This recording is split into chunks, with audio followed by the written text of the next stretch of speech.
Could you get a publisher without an agent? An agent isn't something I can afford. So that's actually like more than it's two questions. So the answer is there are some publishers, they tend to be smaller publishers, that will allow you for submissions Yes. without an agent, but you'll need to read the website. Agents, true agents, you don't pay for an agent until they sell your book, and they will take a percentage of your advance and then some subsequent royalties and all that. There are people out there right now. This is the webinar I did on Tuesday on the Author Learning Center, and again, it's on the homepage because it's so frustrating to me. There are people out there right now using the title literary agent, and they are absolute scammers. They promise that they're going to sell your book to traditional publishers. Legitimate agents will acquire your book. They may work with you. They may ask for a different edit or something like that.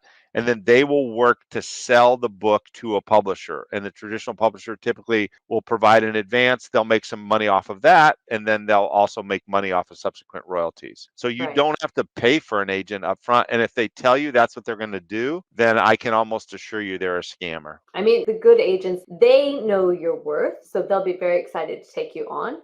And they will also be the one negotiating on your behalf. And they'll be Yes. negotiating with, it's not just to your benefit they're negotiating, it benefits themselves. So it's really important to have somebody who has a clear knowledge of the value and the marketplace where it stands right now. And they can go directly to, they'll specialize in specific books also, and they'll know which publishers would be interested, and they have personal connections. So you don't lose. It only benefits you when you get the right one. But of course, it's just like finding an editor. It needs to feel right for you. So go with your gut instinct. Meet them, talk to them, interview them. And if it's the right thing, then you can trust them and go forward and, get everything in writing. Make sure you know what you're doing. It's all Yeah. very good there. So I think what you said there, Joellen, bears repeating, and that is the point we made earlier is you want to find an agent that represents the type of books that you have because they've already built a relationship with the publishers. They know what to do.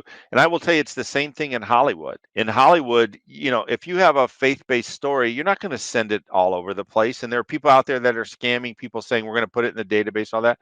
No, there's 4 or 5 companies that produce faith-based stuff. There's one company I know that they're looking for female comedies, right? So they look Right. very specific. So if you send them 15 things and only one of them is relevant, they're never going to take your email or take your phone call. So you send them the specific thing. And what I tell people when they're looking at the possibility of actually getting a legitimate option in Hollywood or working with an agent, apart from the financial stuff and the paperwork, which I completely agree with you, Joelle, and you have to pay attention to, the most important thing is you want to believe that they believe in your story and believe in you. Because at those moments when they hit a dead end or whatever, they will push through that because they believe your book needs to be told or your story needs to be told or it needs to make it to the screen. So Mm. that relational component is not something you want to underestimate. And I tell authors all the time, is particularly as they think in Hollywood, I was like, look, whether you think this is a lottery ticket, what you really want is to make sure that you know that this person believes in your work and really believes and will work really hard to get your story told. Same thing with an agent. If they believe in it, they're going to work really hard to get it sold. And so anyway,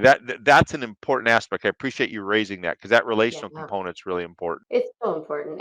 And remember, they have everything to lose because, Right, I mean, they're the one who are putting all the upfront energy and costs and et cetera.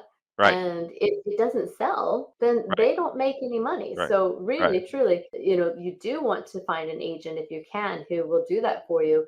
And they believe in you. They wouldn't take you on if they didn't think they could sell it. Right, So, I right. mean, because they have to be selective themselves. So once you find the right one with the right publishing house, with the right connections, then that's a dream come true if you Right. want traditional publishing like that. And they have relational equity too. So I'm just going to use a reference like whoever was Mhm. the agent that sold the Hunger Games to that publisher, right? Tell you what, the next time that agent has something, that Mm. publisher is going to take the call, right? So they're not going to take something. Not only do they not think that they can sell and make money for themselves and for the author, but also if they send 6 or 7 duds to a publisher, that publisher is going to be less inclined to take the call. the next Right. time, right? So Well, that's it is. It's like every expert I say, make sure you check out their background, check out yeah, their testimonials, see what they've done, see their library of success. I mean, that's what I yes, say.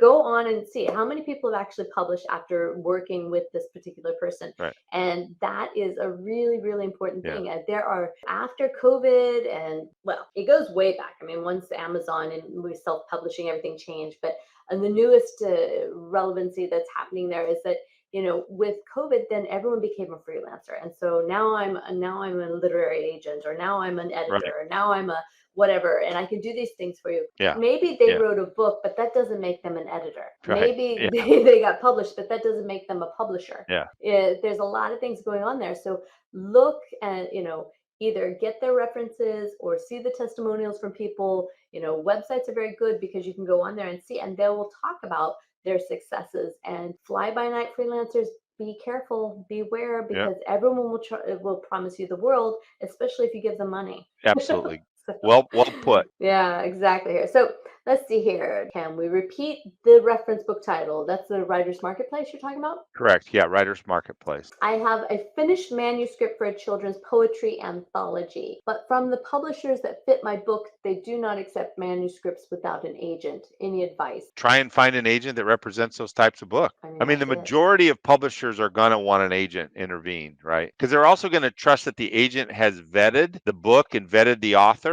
so that when they bring them to the publisher, they know that this is something that the agent believes in too.